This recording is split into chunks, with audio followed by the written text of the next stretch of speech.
दोस्तों, आज के वीडियो में हम जानेंगे कि आखिर डॉक्टर बाबा साहेब अंबेडकर वकील होने के बावजूद भगत सिंह का केस क्यों नहीं लड़े।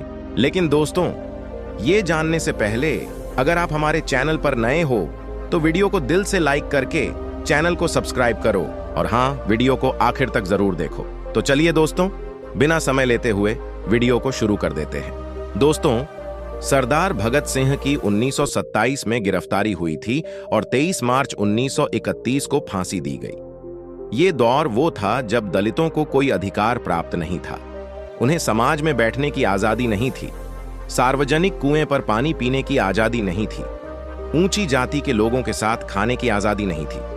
उस समय खुद अंबेडकर को भी छुआछूत का सामना करना पड़ा था। जुलाई 1917 में बाबा साहेब अंबेडकर वापस भारत लौटे थे। उसके बाद वो बड़ौदा में नौकरी करने गए। छुआछूत का आलम ऐसा था कि डॉक्टर बाबा साहेब अंबेडकर खुद अपना नाम बदलकर रह रहे थे। अंबेडकर सराय में एक पारसी नाम रखकर रह रहे थे। अचानक से एक दिन दर्जन भर लोग उनके कमरे में आ धमके और उनके साथ बुरा सलूक किया। उस दिन शाम तक उन्हें सराय खाली करने का अल्टीमेटम दे दिया गया था। बाबा साहेब रो पड़े थे।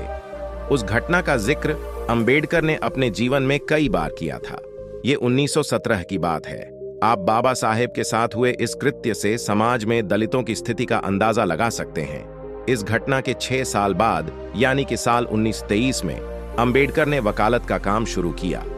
वो वकील तो बन गए थे, लेकिन बार काउंसिल में बैठने की जगह उन्हें नहीं मिली। उन्हें अस्पृश्यता के कारण केस तक नहीं मिल पाई थी।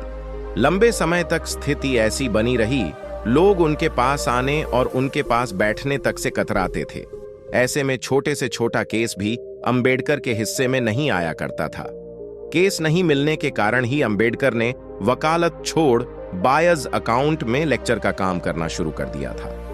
ये वो दौर था जहां किसी शुद्ध के छूने पर भी हिंदुओं का धर्म भ्रष्ट हो जाया करता था। इस दौर में आर्थिक जद्दोजहद के बीच जब कोई केस देने के लिए तैयार ना हो, वहां भगत सिंह का केस अंबेडकर द्वारा ना लड़ने का बेतुका तर्क पेश करना महज मूर्खता है।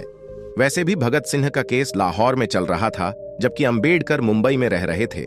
मुंबई से लाहौर जाकर उनका केस लड़ना किसी भी हालत में अंबेडकर के लिए सही नहीं था। इसके अलावा भगत सिंह के केस की पैरवी जाने माने वकील आसिफ अली कर रहे थे।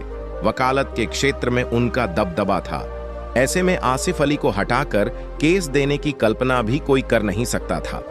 वहीं अंग्रेजों की ओर से भगत सिंह के विरोध में जो वकील सफाई पेश कर रहे थे वो ब्राह्मण थे और उनका नाम सूर्य नारायण शर्मा था। ध्यान देने वाली बात यह है कि ये वही सूर्य नारायण शर्मा थे जो आरएसएस के दूसरे सरसंघ चालक माधव सदाशिव गोलवलकर के बहुत अच्छे मित्र थे।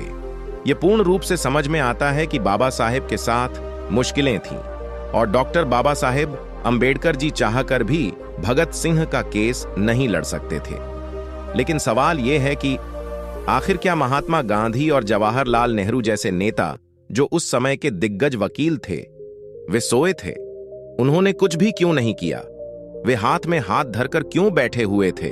आपको बता दें कि साल 2013 में पाकिस्तान के वकील इम्तियाज कुरैशी ने भगत सिंह के केस को दोबारा खुलवाया था। इसकी पैरवी अब्दुल रशीद ने की। साल 2014 में अब्दुल ने जब एफआईआर की कॉपी मांगी तो पता चला कि एफआईआर में भगत सिंह का नाम ही नहीं था। उन्हें केवल रजिस्टर के आधार पर फांसी दे दी गई थी। ऐसे में आप समझ सकते हैं कि भगत सिंह की फांसी से बचाने के लिए कथित देशभक्तों ने क्या किया। दोस्तों, आपको हमारे ये वीडियो कैसी लगी, कमेंट करके जरूर बताइएगा और ऐसे ही वीडियो देखने के लिए वीडियो को लाइक करके चैनल को सब्सक्राइब करें।